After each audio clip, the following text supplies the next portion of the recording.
자, 원형지 개발자 선정 방법이 원칙이 수의계약이다.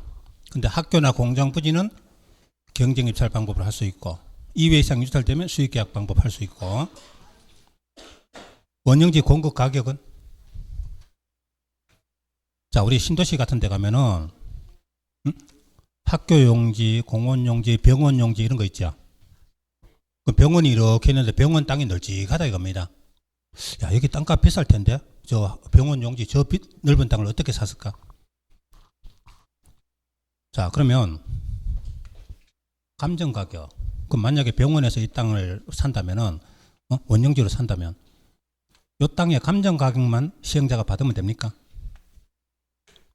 자, 요거 감정 가격만 받으면은 여기 도로, 공원, 학교, 각종 기반시설 용지는 무슨 돈으로 합니까? 그죠?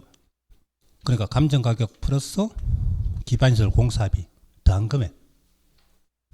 근데 좀 이따가 조성토지는 감정 가격 이렇게 나와요. 그럼 조성토지는 왜 감정 가격만 받냐? 감정 가격 기준으로 해가지고 경쟁입찰이 붙이거든요. 그럼 경쟁입찰에 붙이면 가격이 올라가겠죠. 그 올라갈 때 기반시설 공사비가 들어간다 이겁니다. 근데 원형지는 어때요? 요 땅값 받고 경쟁입찰 붙이는 거 수의계약이니까 요 땅값 받으면 끝이죠. 그죠? 그러니까 처음부터 기반시설 공사비를 더 해야 된다 이겁니다. 이게 왜 다를까? 다르다 이겁니다. 그죠? 자, 그러면 원형지는 감정 가격 플러스 뭐요? 기반시설 공사비. 요걸 더한 금액. 자, 만약에 감정 가격이 100억이면 기반시설 공사비 10억. 그래서 더해가지고 그럼 요 금액을 받는 게 아니고 요 금액을 기준으로 해서 협의한다. 누구하고? 시행자하고 원형지 개발자, 즉 공급받는 자하고 협의해서 결정한다. 근데 26회 때는 원형지 공급 가격은 감정 가격으로 한다. 맞다 틀렸다? 틀렸다. 왜? 기반시설 공사비 더해야 되죠. 그거 빠져서 틀렸다. 근데 작년 34회 문제는 감정 가격과 기반시설 공사비를 합산한 금액 여기까지 하니까 맞네 하고 동그라미 쳤죠. 그죠? 근데 아니다. 기준으로 해서 시도 조례로 정한다. 맞다 틀렸다? 아니다. 뭐다? 협의해서 정한다. 그쵸? 요걸 기준으로 해서 시행자와 개발자가 협의해서 정한다지 시도 조례로 정한 아니죠. 요게 작년 문제였습니다. 근데 여기 시도 조례로 정한다 이 말에 속는 이유가 저 어디에 개발법 마지막에 하면 도시개발 채권이 나와요. 시도지사가 도시개발 채권 발행한데 발행에 관한 사항은 시도 조례로 정한다. 시도지사가 발행하니까 시도 조례로 정하죠. 그죠? 그거하고 다르다. 어디서 많이 봤던 문장이다 이겁니다. 개발법 마지막에 도시개발 채권에 가면 시도 조례로 정한다 이 말이 나온다 이겁니다. 그 말을 여기다 갖다 붙여놓으면은 이건 뭐죠? 이거는 시행자고 공급받는 자가 서로 협의하는 거지 시도 조례로 정할 일이 없죠. 그죠? 시도조례입니다. 그러면 위에 있는 조문하고 실제 기출지문하고 비교를 딱 해보라. 두 번 문제인데 하나는 요거 빠졌다. 감정 가격이 틀렸다. 또 한 번은 작년 문제는 요거 놔놓고 협의해서 정하는 거지. 시도 조례로 정한다면 틀렸다. 요거 빠져간 겁니다. 자, 이번에는 이 원형지 넘길 때 원형지 공급계획 작성해서 지정권자 승인 받아라. 그리고 나중에 공급계획에 따라 공급해라. 이런 이야기고. 이번에는 조성토지 갑니다. 원형지 반대가 조성토지죠. 시행자가 대지 조성해가지고 넘겨주는 땅. 이걸 가지고 조성토지라고 합니다. 그럼 조성토지 공급할 때는 원칙이 경쟁입찰입니다. 자, 도시개발 사업 시행자는 기반시설 공사하고 대지 조성까지 하고 끝냅니다. 그럼 조성한 대지를 건설업자 등에게 매각한다는 거죠. 그럼 건설업자는 많죠. 그죠?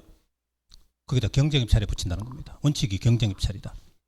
근데 30회 때 조성토지는 원칙이 수의계약이다. 틀렸죠? 아까 원형지가 원칙이 수의계약이죠.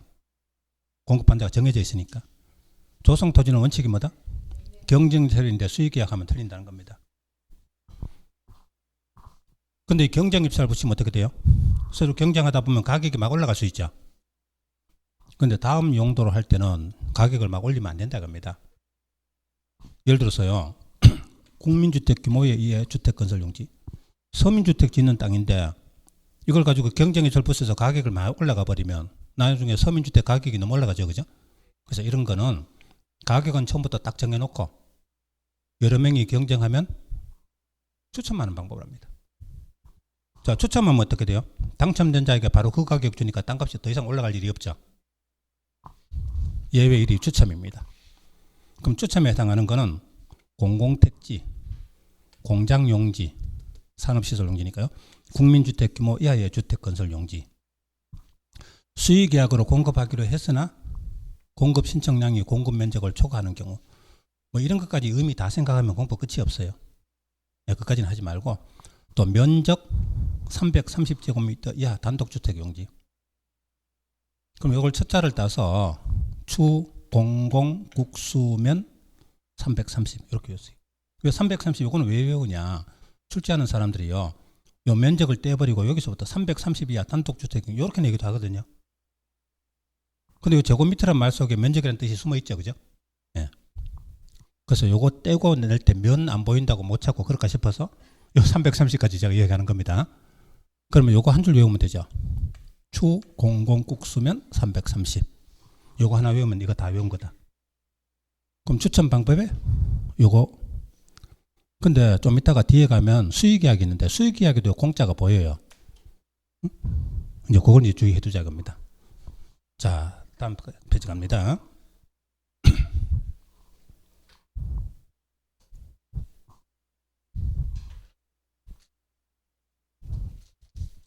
수의계약. 원칙이, 조성토지는 원칙이 경쟁입찰이죠. 예외 1위 추첨이죠. 예외 2는 수의계약입니다. 공공용지를 국가지자체에 공급하는 거. 아까 왜 공공용지를 넘길 때 두 가지가 있다 그랬죠. 만약에 원주시에다가 시청 부지를 넘기면 첫째는 원용지 그대로 넘겨주는 게 있고, 둘째는 시행자가 조성토지로 만들어가지고 대지조성 다 해서 넘겨준 거 있다 그랬죠. 이건 조성토지로 넘겨주는 겁니다. 그럼 공공용지를 원주시를 딱 지정해서 넘겨주면 그건 수의계약이 되죠. 아, 조성토지를 국가지자체에 넘기면 받는 자가 정해져 있으니까 수의계약이다. 또 실시계획, 공사계획인 실시계획에 정해진 바에 따라서 공급하는 거. 공급한 자 정해지겠죠. 수의계약. 도시개발구역 안에 토지를 양도한 자에게 공급하는 거. 자, 사업에 토지를 양도한 자에게 그 자에게 공급한다면 정해져 있죠. 그죠? 수의계약. 토지상환 채권에 의해서 토지상환 채권 매입한 자에게 준다면 딱 정해져 있잖아요. 수의계약. 토지 이용 가치 낮은 토지를 점점점 옆에다가 적어봐요. 옆에다가 인접 토지 소유자의 공급. 토지 이용 가치가 낮은 토지를 인접 토지, 바로 옆에 있는 토지 소유자에 공급하는 거. 인접 토지 소유자의 공급. 그럼 이것도 정해져 있잖아요. 수의계약. 그럼 첫자를 따서 수공실 도토토. 수공실 도토토. 자, 주 공공국수면 330, 수공실 도토토. 자, 이렇게. 자, 이렇게 하는 거는 학문하는 자세는 아닙니다. 그죠? 그렇지만은, 우리 점수 어쨌든, 그죠? 맞춰야 되잖아요? 이런 거요. 사법시험 준비하는 사람들도 이렇게 해서 외웁니다. 아셨죠? 그 사람들도 이렇게 약자 따가지고 외웁니다. 그럼 여러분들도, 좀 뭔가 좀 치사하다 그렇게 생각하지 마시고요. 수단 방법 가리지 말고 맞춰야 돼요. 근데 잘 봐요. 요 공짜가 있잖아요. 아까 추 공공 할 때 공 나오죠. 공공용지를 할 때 또 공 나오죠. 그럼 그거는 이렇게 봐요. 공공용지를 국가지자체 하면 이 자체가 수의계약이라는 뜻이 숨어 있죠. 그죠? 요것만 수의계약이고 나머지 공공 들어가는 건 전부 추첨이다. 이렇게 생각해 두면 되죠. 요건 분명히 수의계약 뜻이 보이니까. 그죠? 예, 그렇게 하면 되겠습니다. 자, 그래 두고 조성토지 가격 수용 방식으로 도시개발 사업을 하고 나면 가격평가. 아까 원형지 가격평가는 뭐였어요?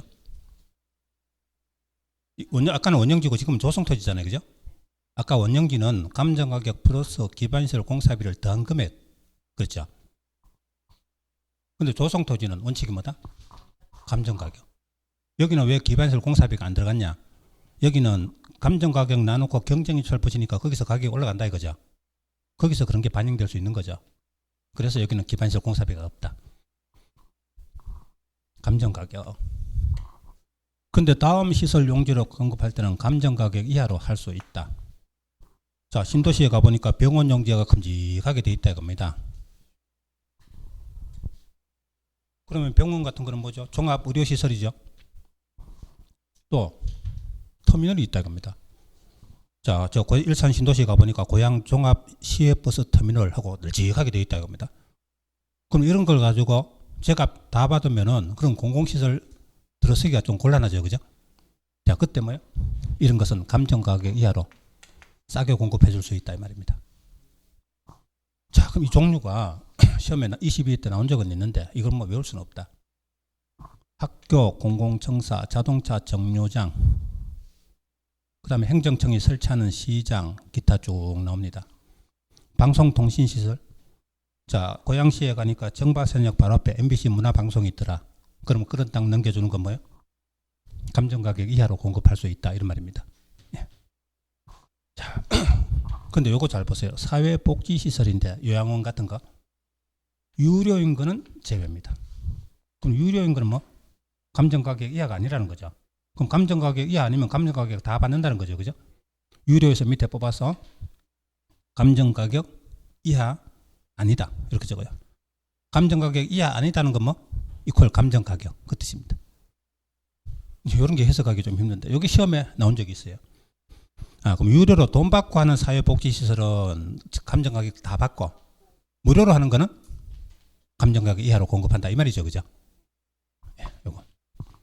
그럼 여기서는 자동차 정류장하고 방송통신시설 이런 게 나왔는데 이거 한마디로 뭐랄까요? 이걸 다 할 수는 없으니까 공공시설, 또 임대주택이나 국민주택 규모 이하의 공동주택, 한마디로 서민주택, 공장이나 호텔업 시설 같은 건 산업시설. 그래서 이런 것들은 감정가격 이하로 할 수 있다. 조성토지 원칙은 감정가격인데 이런 공공시설 기타는 감정가격 이하로 공급할 수 있다. 그렇게 내용 많은 건 전체를 묶어서 그 특성을 하나로 딱 그죠? 생각해 두시면 되겠습니다. 자, 지금까지 수용 방식으로 도시개발사업 보셨어요. 제대로 이해했는지 문제 몇 문제 좀 보고 가죠. 문제집 펴보세요.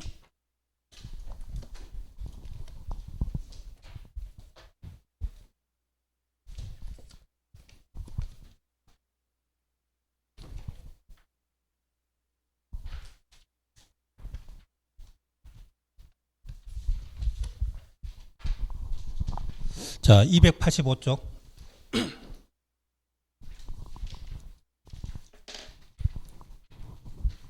자, 1번 볼까요? 도시개발 사업 시행 방식 옳은 것은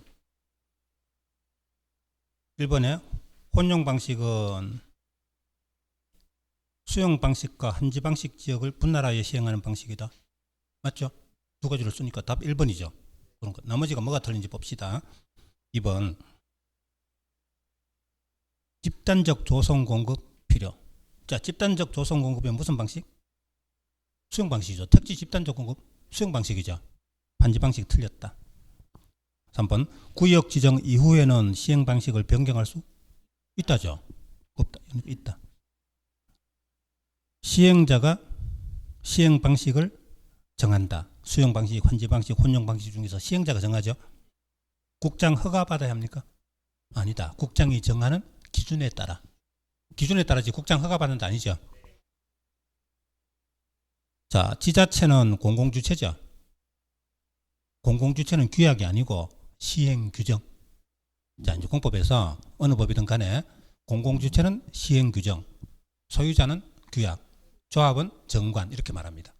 아셨죠? 지자체는 시행규정이지 규약이라 안 한다 이겁니다. 자, 그래서 옳은 거 몇 번? 1번. 홀수번 합시다. 넘겨보세요. 3번. 토지상환채권 옳은 것은 이전이 불가능하다. 이전 가능하죠.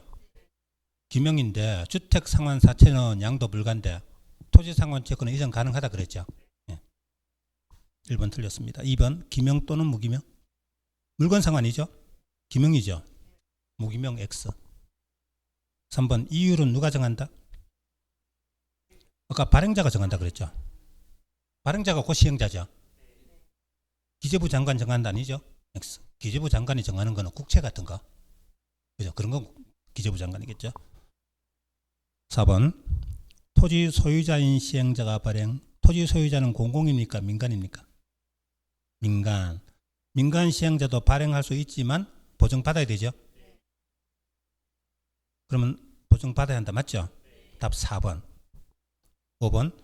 자, 발행 규모 토2일이죠. 자, 이런 문제 나오거든. 밑에다 토2일 원삼일 적고. 그러면 2분의 1을 넘지 않아야 한다죠. 3분의 2 x 2분의 1. 2분의 1 이내. 답 몇 번? 4번. 보세요. 바로 답이 딱 다 나오잖아요. 그죠? 자, 그 다음 5번 갑니다. 원형지 공급. 틀린 것은 공장 부지로 사용하는 자, 원형지 개발자 될 수 있다. 아까 학교나 공장 부지도 원형지 개발자 될 수 있죠. 다만 이들은 경쟁 입찰을 할 수 있는 거죠. 그죠? 예. 원삼일 맞죠? 글자 세 자만 동그라미 치면 답이 나와요. 원삼일 이내. 맞아요. 공급 승인 신청할 때 공급 계획에다가 사용 조건 서류도 첨부되어야 일정한 서류 제출하라 그랬죠? 맞아요. 원형지 공급 가격은 감정 가격 플러스 기반시설 공사비. 그 밑에 해설적으로 하살표. 기반시설 공사비를 더한 금액. 그래 놓고 그 다음에 시행자와 개발자가 협의하여 결정한다 이거죠. 그 밑에다 시도 조례로 정한다 이러면 틀렸다. 이 작년 문제였죠. 그죠? 자, 5번. 공사 완료 공고일로부터는 5년. 공급 계약일로부터는 10년. 그 중에 먼저 끝나는 기간 안에는 매각할 수 없다 그랬죠. 근데 국가나 지자체는 매각 제한 받지 않는다죠. 자, 지자체 때문에 X. 지자체는 제외. 국가 지자체 제외죠. 틀린 거 몇 번? 그리고 지자체는 이 기간 안에도 매각할 수 있다 했으니까 매각 제한 받지 않는다. 맞는 말이죠. 그죠? 그럼 틀린 거 몇 번? 4번. 자, 넘어갑니다. 89쪽 7번. 시행자 아닌 지정권자 수용할 수 있다. 아까 시행자가 수용할 수 있다 그랬죠? 시행자 아닌 지정권자는 시행자가 아니잖아요. 그죠? 그럼 수용할 수 없다가 되죠. 있다. X. 없다. 자, 토지 수용에 관하여 개발법의 특징 우선 적용하고 개발법에 없는 것은 무슨 법? 공지법 준용한다죠. 공지법이지 정비법이 왜 나옵니까? 그죠? 네. 토지 수용에 관한 일반법은 공지법이다 이겁니다. 3번. 세부 목록 고시하면 사업인정 고시로 본다. 맞죠? 세무고시를 사업인정 고시로 봅니다. 여기서 실시계획 고시를 이러면 틀려요. 국계법은 그렇죠. 개발법은 아니다. 자, 원형지 면적은 원삼일이죠. 2가 아니고 1입니다. 1. 원삼일. 자, 그 다음에 5번에 토지상환채권은 토2일이죠. 그러니까 4번, 5번은 토2일, 원삼일 알면 바로 답이 나오죠. 그죠? 네. 자, 그러니까 공부 좀 많이 했는 사람들은요, 문제지를 다 읽지 않습니다. 핵심 단어만 딱 뽑아서 그것만 읽어요. 그죠? 그리고 시간이 남아요. 그렇죠? 어차피 모르는 문제 몇 문제는 남겨두고 나머지는 어때요? 시간이 남는다 이겁니다. 예, 문제 많이 풀어본 사람들은 넘어갑니다. 9번. 수용 방식 도시개발 사업 시행. 옳은 것은 지자체인 시행자 토지상환채권 발행할 수? 누가 발행해요? 모든 시행자. 발행은 모든 시행자가 다 발행해요. 다만 민간 시행자는 보증받아라 이거지. 발행은 모든 시행자가 할 수 있죠. 그리고 지자체도 당연히 시행자라면 발행할 수 있죠. 그래서 틀렸다. 2번. 지자체인 시행자가 수용하려면 토지를 소유해야 한다. 동의 필요 없죠. 자, 밑에다 지자체는 동의 필요 없다. 그래서 틀렸다. 근데 여기 동의란 말이 없는데 그래서 왜 틀렸냐 그러니까요. 면 3분의 2 소유하고 수 2분의 1 동의 있어야 되는데 수 2분의 1이 빠졌다고 틀렸다 이러고 있어요. 그럼 잘못한 거죠. 그게 아니고 처음부터 동의 필요 없다 이겁니다. 틀렸다. 3번. 대금을 미리 받는다. 이게 뭐죠? 선수금이죠. 그러면 대금의 전부를 미리 받을 수 없다. 선전일이죠. 위에다 적어봐요. 토일 선전일. 그럼 미리 받는 돈이니까 선수금입니다. 그럼 전일이니까 전부 또는 일부죠. 전부도 되고 일부도 되죠. 그리고 전부를 받을 수는 없다. 틀렸다. 전부 받을 수도 있다. 4번. 학교 설치하기 위해서 조성 토지 공급. 학교는 공공시설이죠. 그럼 다음 줄에 감정가격 이하로 정할 수 있다. 맞아요. 답 4번이죠. 5번에 원영지는 어때요? 토2일 원3일이죠. 그럼 뒤에 원하고 앞에 2분의 1 되는 거 3분의 1로 고쳐야 되죠. 그죠? 원3일. 다음 몇 번? 4번. 11번. 자, 감정가격 이하로 공급할 수 없는 것은 학교는 공공시설이죠. 3번에 공공청사, 4번에 행정청이 설치하는 시장, 그리고 2번에 임대주택은 서민주택이죠. 근데 5번에 보니까 사회복지시설입니다. 유료는 제외 그랬죠. 유료 밑에 제외. 유료는 감정가격 이하가 아니다. 감정가격 다 받아야 된다. 그래서 다음 몇 번? 5번. 그렇죠? 그런 게 문제가 되는 겁니다. 자, 그래 놓고 환지 방식으로 가보자.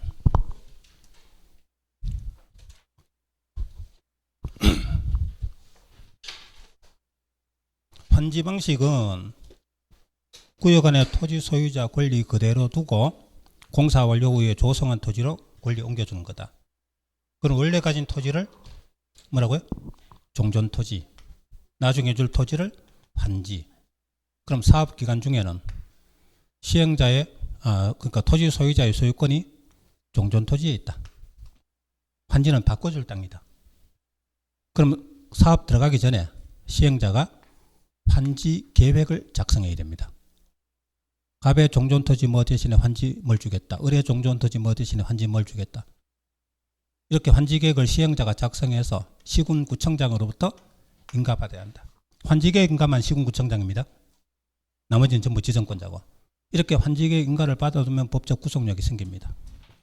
물론 환지 방식 하더라도 앞에 공사계획, 실시계획 인가 받고 그 다음에 환지 계획 인가 받고 그 다음에 사업 들어가는 겁니다. 그럼 사업기간 중에 구역 도시개발구역이라는 토지는 시행자가 여기 공사하면 공사기간이 3년에서 5년 많이 걸립니다. 이 구역 안에 토지 소유자나 임차권자 등은 구역 안에 토지를 사용수익할 수 있다 없다? 있답니다. 사용수익 가능하죠. 우리 정비법에는요. 재개발 재건축하는 동네는 관리처분계획 인가하고 사업 끝날 때까지 사용수익 못합니다. 왜 그렇죠? 주택 건축물 철거하고 새로 짓는데 사용하다 사고 나면 안 되잖아요. 그죠? 그래서 재개발하는 동네는 사업기간 중에 사용수익 못해요. 근데 도시개발 사업은 저 외곽지 연논밭 들판이죠. 거주하는 게 아니고 농사 짓는 땅이죠. 그죠? 그럼 시행자가 이쪽에 더 닦는데 몇 년 동안 아까운 농지를 올릴 필요 없잖아요. 사용수익 가능하다 이겁니다. 근데 시행자가 언젠가는 사업이 이쪽으로 들어오겠죠? 그러면 여기를 사용수익을 못하게 해야 되니까 근데 이거 못하게 하면 사용수익 정지시키면 소유자, 임차권자 계약기간 남았는데 곤란한 경우에는 소유권, 임차권은 여기 그대로 놔두고 사용수익권만 다른 쪽으로 옮겨줄 수 있어요. 이걸 가지고 환지 예정지 지정이라는 겁니다. 그러면 사용수익권만 옮겨가는 거지 소유권, 임차권이 이전하는 거 아닙니다. 소유권, 임차권 소멸하는 것도 아니고 이전하는 것도 아니에요. 소유권, 임차권 여기 남아있고 그걸 근거로 해서 사용수익만 여기 가서 할 수 있는 겁니다. 그걸 환지 예정지 지정이란다. 그리고 사업이 다 완료가 되면 환지 처분을 합니다. 누가 하는 거죠? 시행자가. 어떻게 해요? 인가 받아놓은 환지 계획 내용을 개별적으로 소유자에게 통지하고 일괄적으로 공고하는 겁니다. 그걸 환지 처분이라 그래요.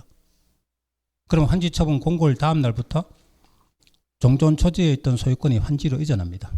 등기 없이도. 자, 법률 규정에 의한 물권 변동으로 등기 없이도 소유권이 이전한다.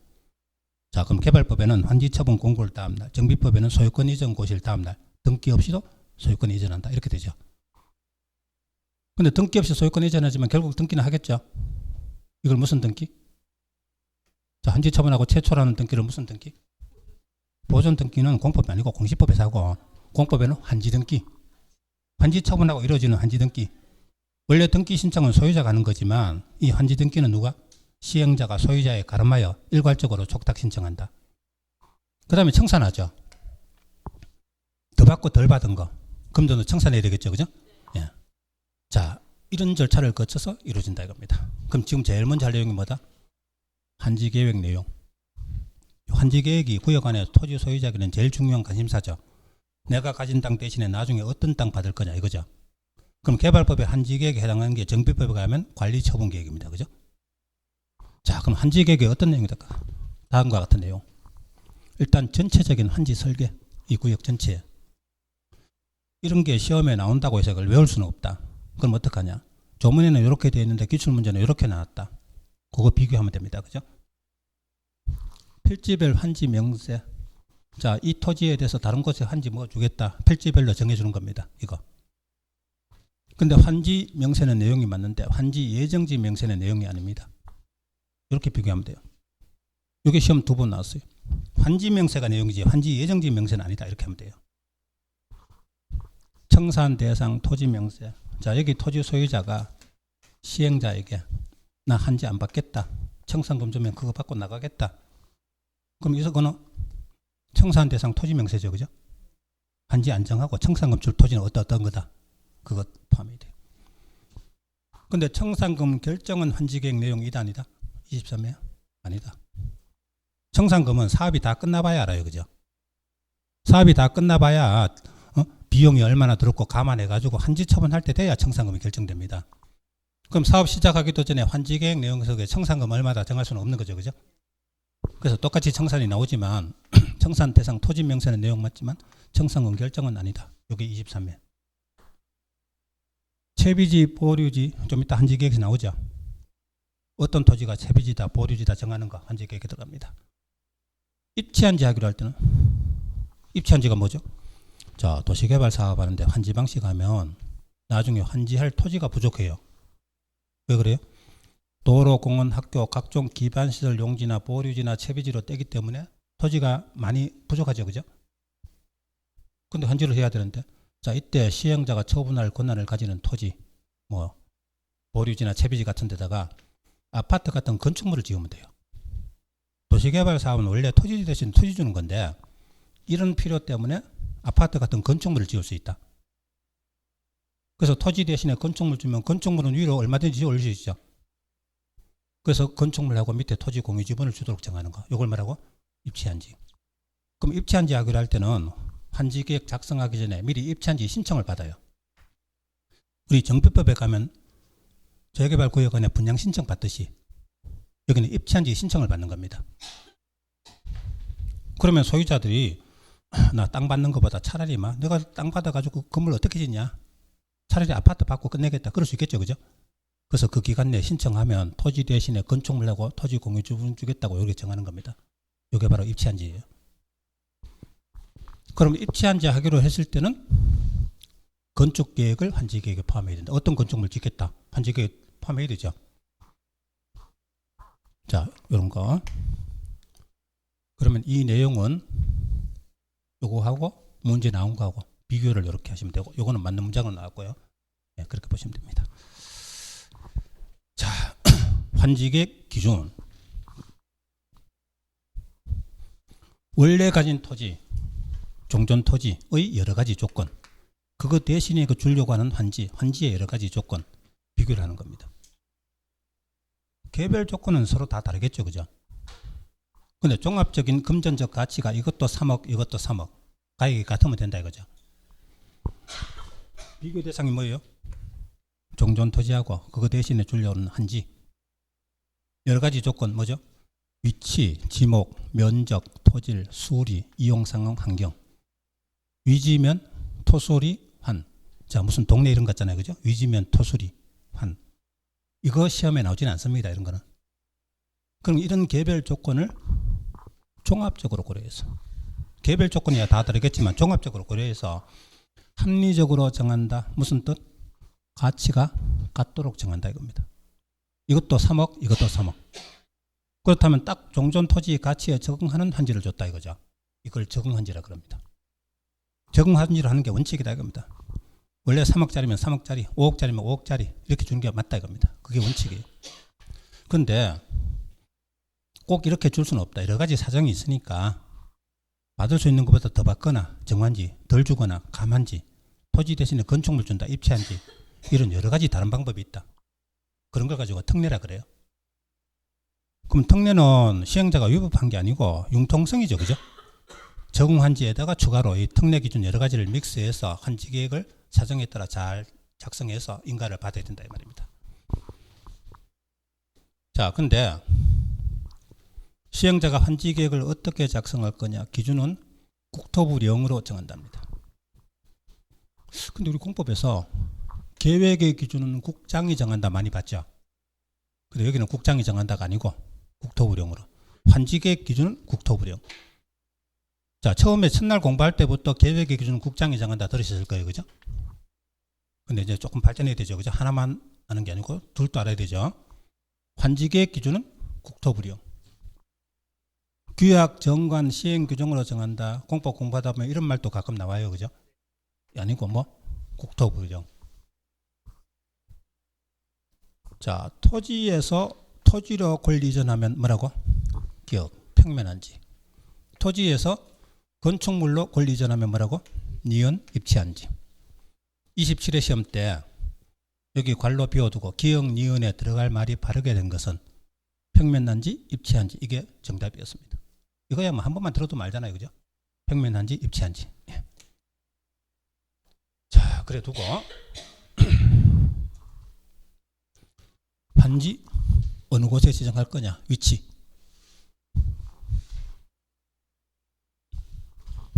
자, 여기 종전 토지가 있는데 환지를 아까 뭐 편의상 이렇게 했지 꼭 이렇게 옮겨가는 건 아니다. 가급적이면 원래 자리에 지정하는 게 바람직하다. 왜 그렇죠? 원래 자리에 하면은 소유자 입장에 소유자나 시행자가 여러 가지로 편리하죠, 그죠? 뭐 가액 평가하기도 좋고 또 옮겨가는 데 여러 가지 복잡한 절차를 생략할 수도 있고 면적이야 줄어들죠. 뭐 100평인데 60평 이렇게 줄어들더라도 가급적이면 원래 자리에 하는 게 좋다 이겁니다. 자, 그래서 뭐라고? 환지 전 위치에 그대로 환지 지정하는 거. 이걸 가지고 제자리 환지라 그래. 제자리 환지가 원칙이다. 그런데 이렇게 옮겨가는 거는 여기를 환지라 정하는 거 이거는 토지 소유자가 동의하면 다른 위치에 지정할 수 있다. 시행자가 소유자에게 여기 환지 이쪽으로 정하는데 좋으네. 그러니까 소유자가 그렇다, 좋다. 동의하면 옮길 수도 있겠죠, 그죠? 자, 또 하나는 이 사람 토지에 하필 보류지가 정해졌을 때 보류지, 재배지가 하필 이 사람 토지에 정해지면 여기 환지 정할 수 없잖아요, 그죠? 그때는 또 다른 데 갈 수 있다. 소유자가 동의했거나 보류지로 정해졌을 때는 다른 위치에 환지를 정할 수 있다. 자, 토지 부담률. 도시개발 사업을 환지 방식으로 하면 종전 토지에서 환지를 갈 때 면적이 늘어난다, 줄어든다? 줄어든다. 100평에서 60평 이런 식으로 줄어든다. 근데 그 줄어드는 비율, 그럼 토지 소유자가 내놓는 땅 비율 말이죠, 그죠? 토지 소유자가 부담하는 토지 비율을 뭐라고 한다? 토지 부담률.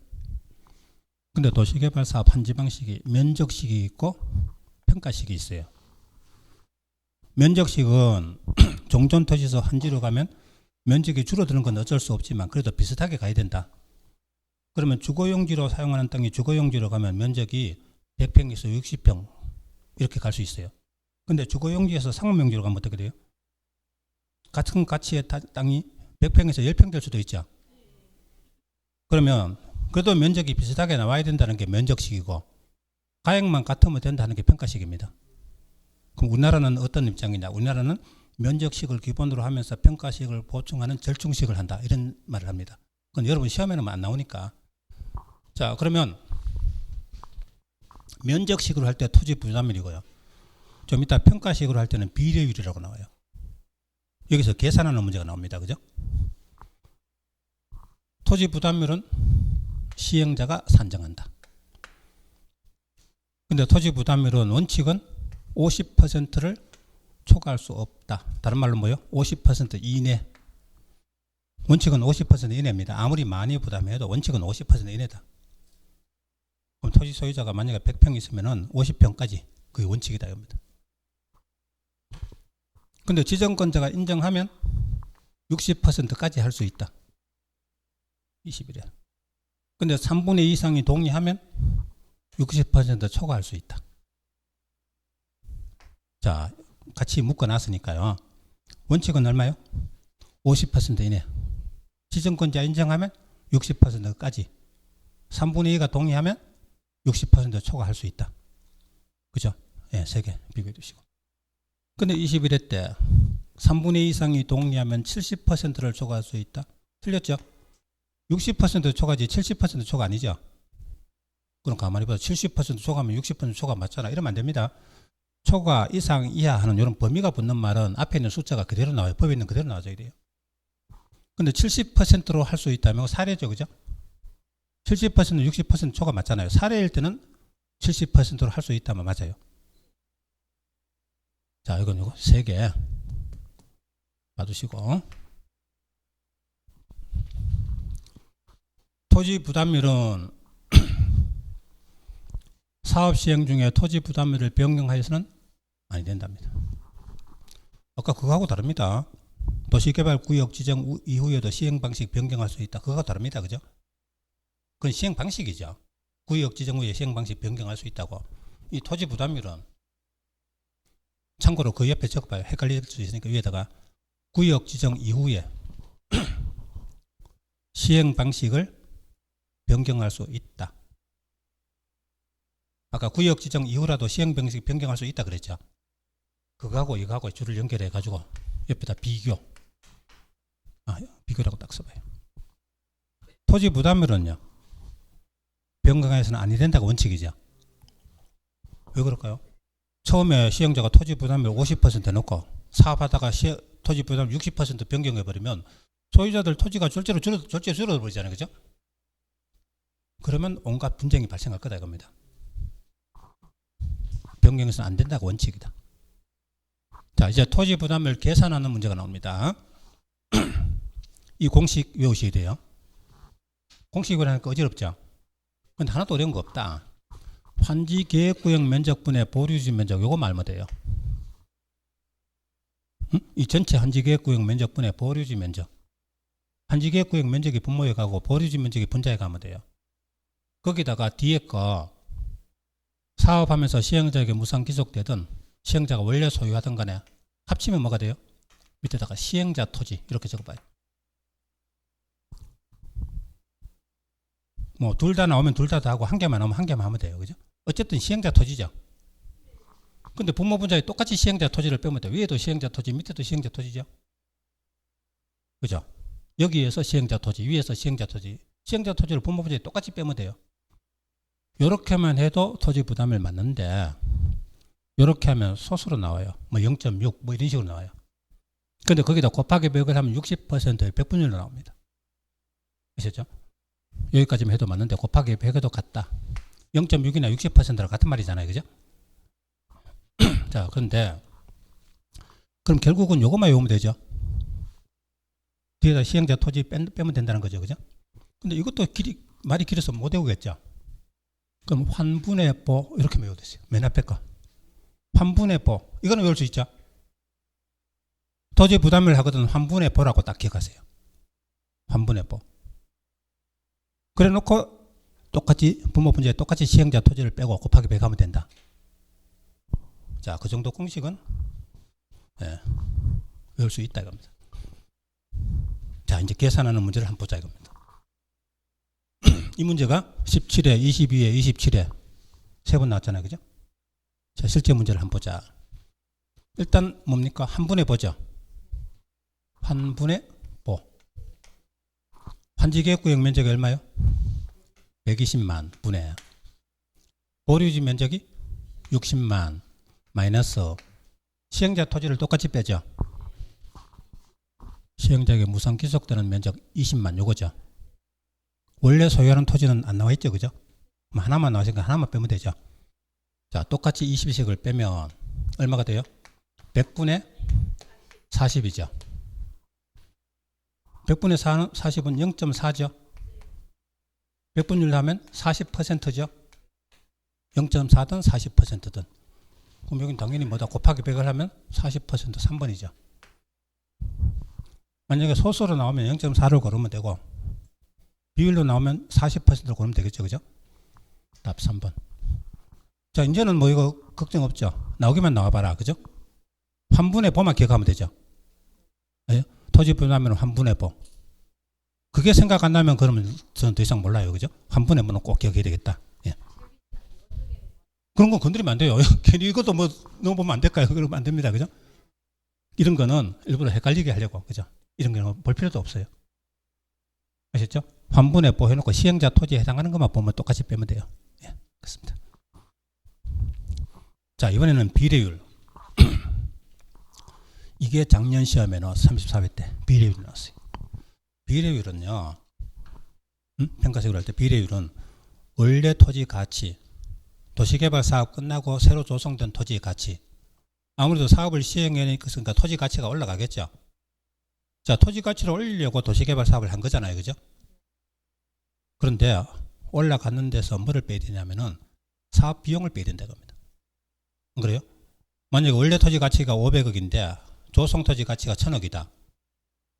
그러면 200% 된 겁니까?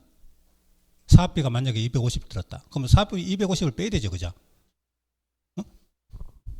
자, 1000에서 250 빼가지고, 자, 그럼 이거 한번 보세요. 일단 환지전 가액 동그라미, 조성 가액 동그라미. 이 긴 문장 기억하기 힘드니까 환지전 가액분의 조성 가액 이렇게 동그라미 치세요. 최대한 단순화해야 기억을 합니다. 환지전 가액분의 조성 가액. 그리고 조성 가액에서 뭘 뺀다? 사업비를 뺀다. 환지전 가액이 분모고 환지전에 비해서 얼마나 올랐냐 이거죠. 그죠? 그럼 조성 가액에서 사업비를 빼가지고 이렇게만 해도 되는데 곱하기 100을 하면 100분율로 나온다 이겁니다. 자, 작년 문제 다음 중에서 비례율은 환지전 가액 얼마죠? 500억 분의 조성 가액 얼마요? 1000억. 1000억이 분모에 가야 되죠?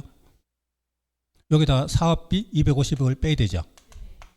그러면 500분의 750. 그럼 얼마가 돼요? 5 1은 5, 5, 25, 1.5죠? 그쵸? 1.5 해도 되고 150%도 돼요. 1.5라는 거는 1이 100이잖아요. 그죠? 100%잖아요. 그럼 1.5. 결국 50% 가치가 상승했다 이 말이잖아요.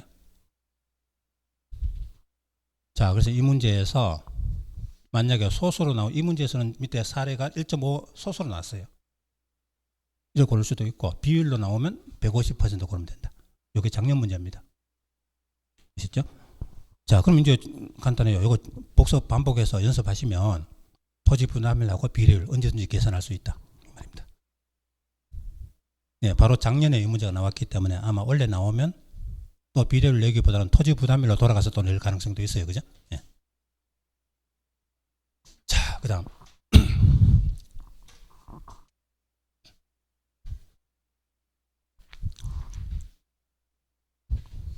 자, 여러분 공부하는 게 재밌습니까? 예? 재미없어요? 근데 옛날에 공자님이 했는 말이 있잖아요. 배우고 공부하니까 얼마나 즐거운가. 그죠? 그런 말 있잖아요. 그죠? 예. 예? 아니, 그래도 보람이 있잖아요. 어? 이 시간에 뭐 집에 있으면 뭐 합니까? 술 먹든지, 그죠? 드라마 보든지 뭐 그러면 나중에 보람이 없잖아요. 그죠? 근데 여기 와서 공부하시면 남는 게 있잖아요. 아, 신도시가 저렇게 만들어주는구나. 그죠? 예? 자, 그 다음에 너비 25m 이상 간선도로 만약에 환지 방식으로 도시개발 사업하는데 구역 안에 너비 25m 이상 간선도로 상당히 넓은 도로죠.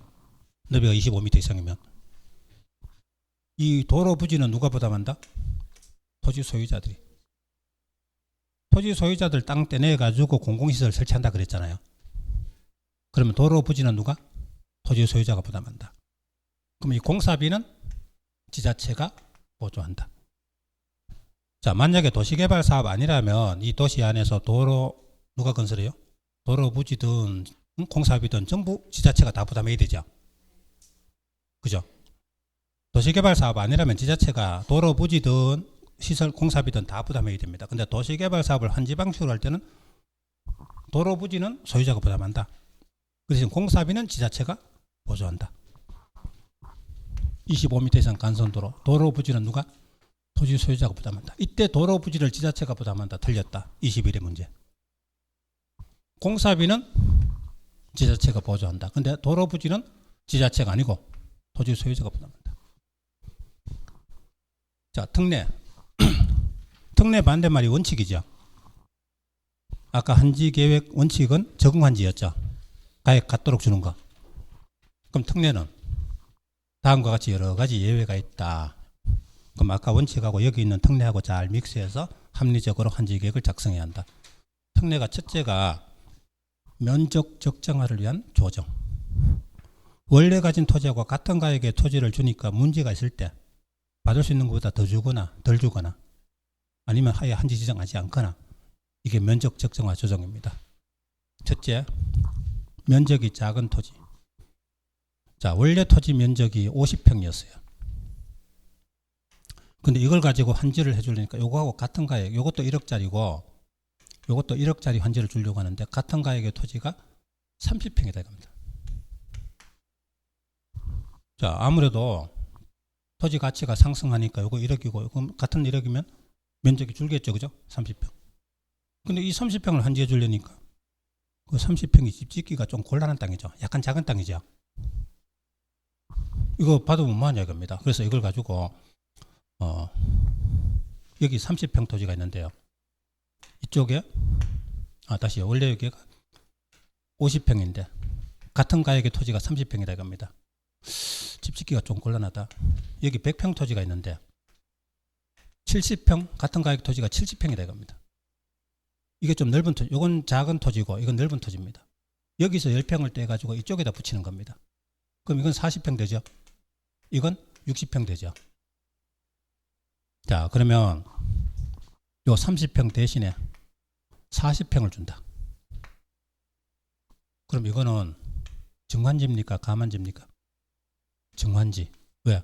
받을 수 있는 것보다 10평을 더 받았죠. 정환지입니다. 여기 10평 줄었다고 가만지 이러면 안 되죠. 이거하고 같은 가치 토지는 30평인데 30평보다 10평 더 줬잖아요. 받을 수 있는 것보다 더 받았으니까 정환지입니다. 그죠? 예.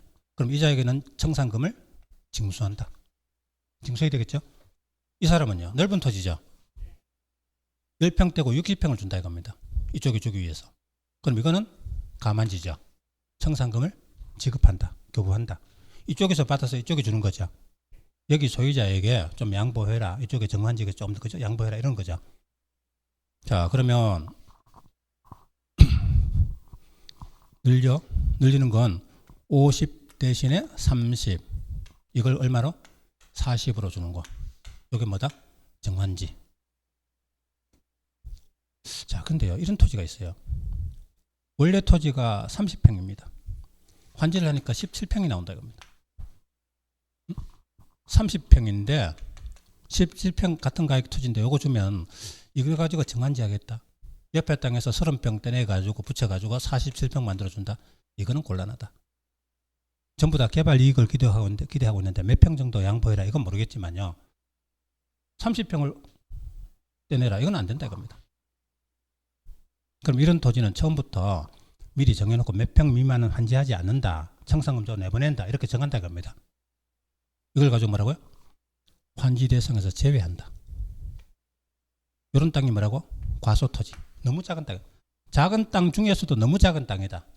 이건 처음부터 환지 정하지 않는다. 이렇게 정한다. 이걸 뭐라고?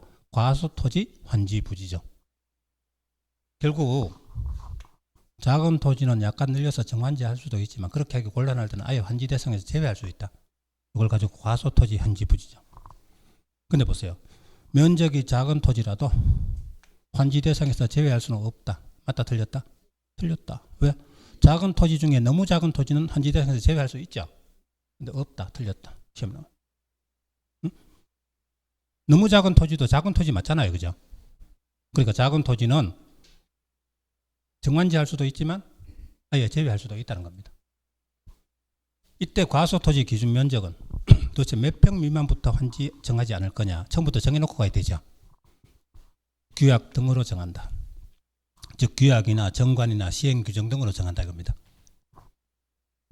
자, 이번에는 면적이 넓은 토지입니다. 아까 100평 대신에 70평 받을 수 있는 자 있죠. 요게 좀 넓은 토지다 이거죠. 그럼 옆에 다른 곳에 정환지기 위해서 여기 60평으로 받을 수 있는 곳을 줄여주는 거죠. 이걸 뭐라고? 가만지. 근데 면적이 넓은 토지를 환지 대상에서 제외할 수 있다. 맞아요?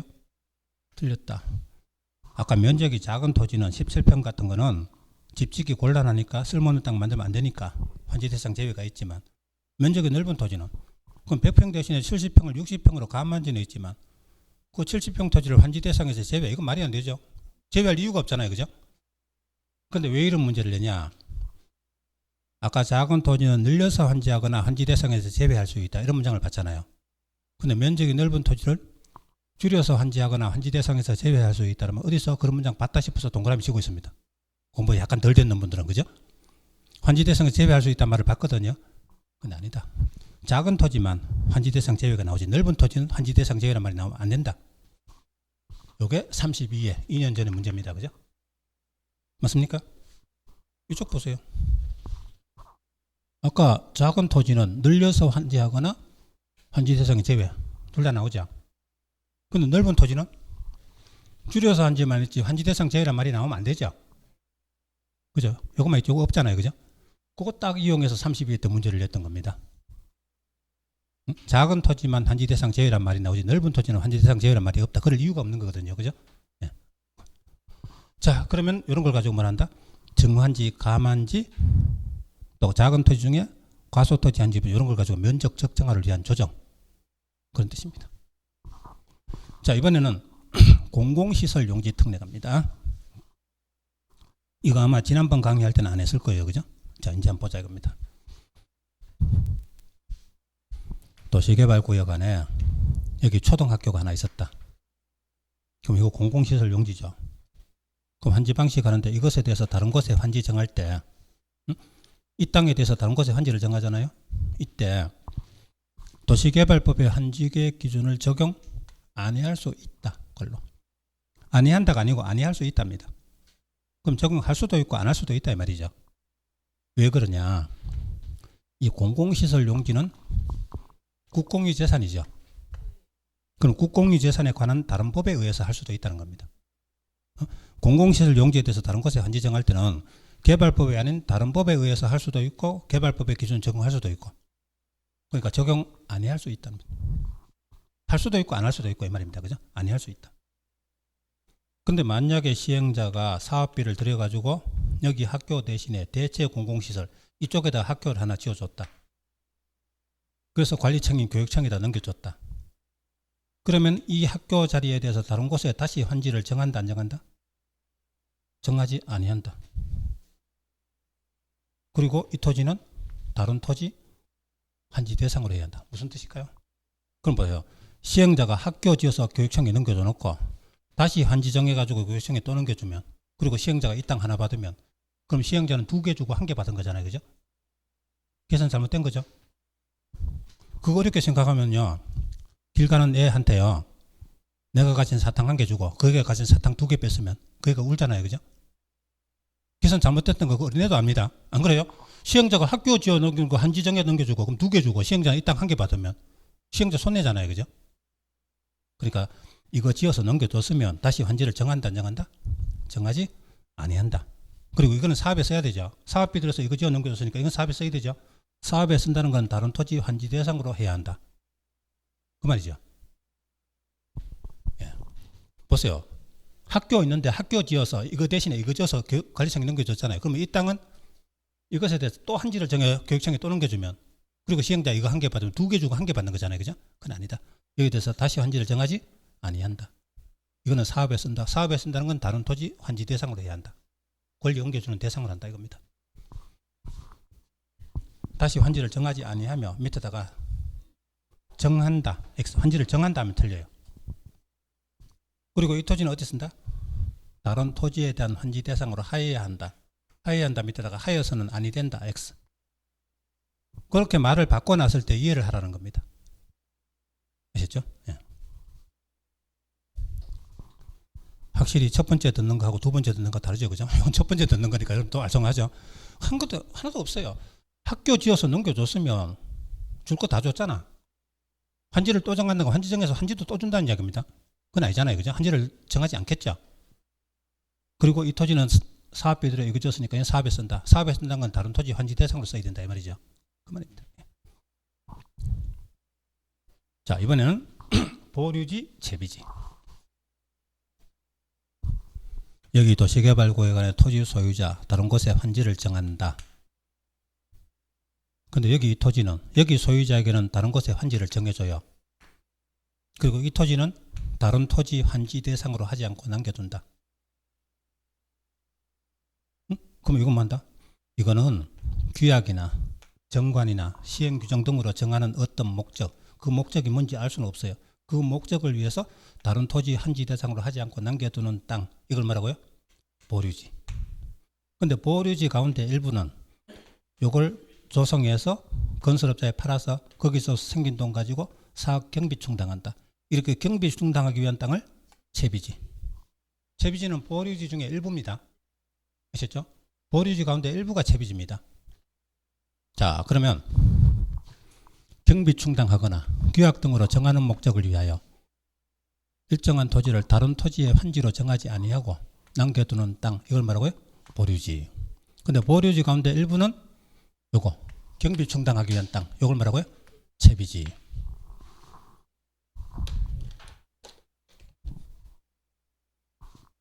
자, 됐습니까? 다른 토지 환지 대상으로 하지 않고 남겨두는 땅을 보류지. 그 중에 경비 충당하기 위한 땅을 채비지. 자, 그러면 이 채비지는 사업 다 끝나고 나면 누구에게 소유권 넘어갈까요? 환지 처분 공고일 다음날 시행자에게 소유권이 넘어가요.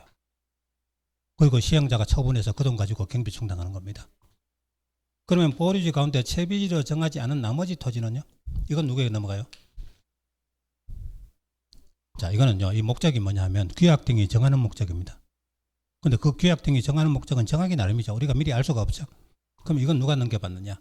환지계획에서 정한 자. 환지계획에서 이건 나중에 누가 받는다고 정한 자 있죠. 그 자가 넘겨받아요.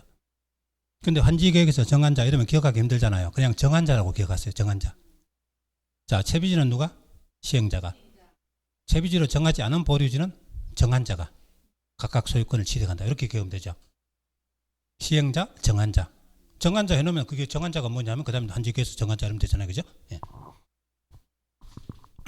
자, 그런데 채비지를 보세요. 우리 환지 방식으로 도시개발 사업하면 최고의 약점이 뭐다? 아파트 짓기 위한 대규모 택지가 안 나오는 거죠. 고만고만한 땅밖에 없기 때문에. 그나마 아파트 짓기 위한 대규모 택지 나올 수 있는 방법이 딱 한 게 있어요. 채비지. 채비지를 이렇게 한 곳에 모아서 이렇게 지정하면 그걸 건설업자에 파면 아파트 짓기 위한 대규모 택지가 하나 나올 수 있잖아요. 그죠? 근데 환지계획 인가권자가 시군구청장이죠. 그럼 시군구청장은 시행자에게 환지계획 작성할 때 채비지를 여기 찔끔 저기 찔끔 하지 말고 한 곳에 모아서 지정해라. 응?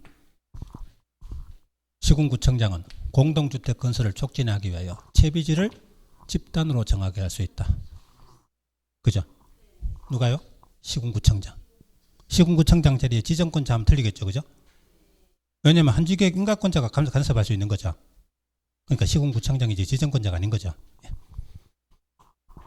자, 여기까지가 보류지, 채비지. 이번에는 환지부지정 갑니다. 환지부지정이 아까 하나 있었어요. 과소토지 환지부지정이 있었죠. 그럼 너무 작은 토지는 정환지 하기도 어려우니까 아예 환지 정하지 않고 청산금 줘서 내보낸다. 과소토지 환지부지정. 그럼 여기 환지부지정은 과소토지가 아니고 정상적인 토지입니다. 토지가 정상적인 토지인데 환지를 정하지 아니할 수 있다. 어떤 경우? 소유자가 시행자에게 나 환지 안 받을란다. 청산금 주면 받고 나갈게. 신청 환지부지정. 시행자가 소유자에게 당신 토지 환지 정하지 않고 청산금 줄 테니까 받고 나갈라나 그러니까 소유자가 그러겠다 합니다. 동의 환지부지정. 신청 동의하면 환지를 정하지 아니할 수 있다. 근데 여기 토지 소유자에 소유자 있는데 임차권자도 있어요. 그럼 소유자가 환지 안 받겠다고 청산금 받아 청겨 나가버리면 임차권자는 계약기간 중인데 어떡합니까? 그죠? 임차권자 동의도 받아야 한다. 시험 4번 나왔네요. 자, 소유자만 신청 동의하면 안 되고 임차권자 동의도 받아야 되죠. 근데 문제는 임차권자 동의는 받지 않아도 된다. 틀렸죠. 그죠? 받아야 됩니다. 근데 이렇게 환지 부지정하기로 했을 때는요. 신청 동의해가지고 환지 정하지 않았을 때는 그러면 계약기간 남은데 사용수익 정지 보세요. 한지 정하지 않기로 했으면 비록 한지 처분 전이라도 청산금을 미리 결정해서 교부할 수 있습니다. 그렇잖아요. 자, 한지 정하지 않았는데요. 시행자가 소유자 보고 청산금은 몇 년 뒤에 사업 다 끝나거든 와서 받아가라. 근데 지금 사업 들어가니까 사업에 지장이 있으니까 사용수익 하지 말고 나가라. 이러면 안 되겠죠. 그죠? 한지 정하지 않을 때는 미리 청산금 결정해서 교부할 수 있습니다. 그리고 날짜를 정해서 몇 월 며칠부터 더 이상 사용수익 하지 마시오. 사용수익을 정지시킬 수 있다죠. 그죠? 받을 거 다 받았잖아. 청산금 받았으니까 좀 나가달라 할 수 있겠죠. 한지를 정하지 아니하기로 결정된 토지에 대해서 사용수익을 정지시킬 수 있다죠. 한지 정하지 않았다. 청산금 받았잖아. 그러면 3월 1일부터 더 이상 사용수익 하지 마시오. 사용수익을 정지시키는 거죠. 그런데 사용수익을 하게 하여야 한다. 말이 안 되죠. 그렇잖아요. 한지 정하지 않았고 청산금 받았으면 나가라 이거지. 사용수익 하지 말아지. 사용수익 해라 이거 아니죠. 그죠? 이해를 하고 있냐 이겁니다. 여기서 문제 또 끝났어요. 청산금 다 받았으면 나가야 되지. 왜 사용수익을 계속 하게 합니까? 그죠? 정지시키는 거지. 그 대신에 날짜를 정해서 미리 알려줘야 돼요. 당장 내일부터 사용수익 하지 말고 나가라 이러면 안 돼요. 농사 짓던 땅인데 갑자기 그러면 안 되죠. 그죠? 적어도 30일 이상 기간 두고 미리 알려야 한다. 며칠 이상? 30일 이상. 이 자리에다 혹시 또 14일 이상 이러면 안 됩니다. 14일 이상도 공법이 많이 나오죠. 공람기간 같은데 14일 이상이 많이 나오잖아요. 그죠? 30일 이상 기간 두고 알려야 됩니다.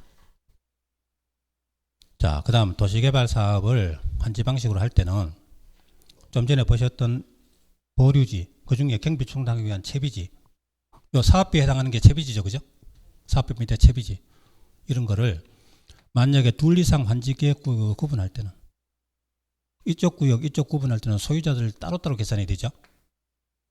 환지계획구역별로 사업비 보류지를 책정해야 한다. 그렇죠? 구역을 나눴으면 따로따로 해야 되죠. 구역 전체를 대상으로 책정해야 한다. 맞다 틀렸다? 틀렸다. 그러면 구역 뭐로 구분합니까? 그죠? 구역을 구분했으면 따로 책정해야 되지. 구역 전체를 대상으로 한다. 틀렸죠? 30회 문제입니다. 입체한지. 시간이 많이 됐네요. 좀 쉬었다 가죠. 예.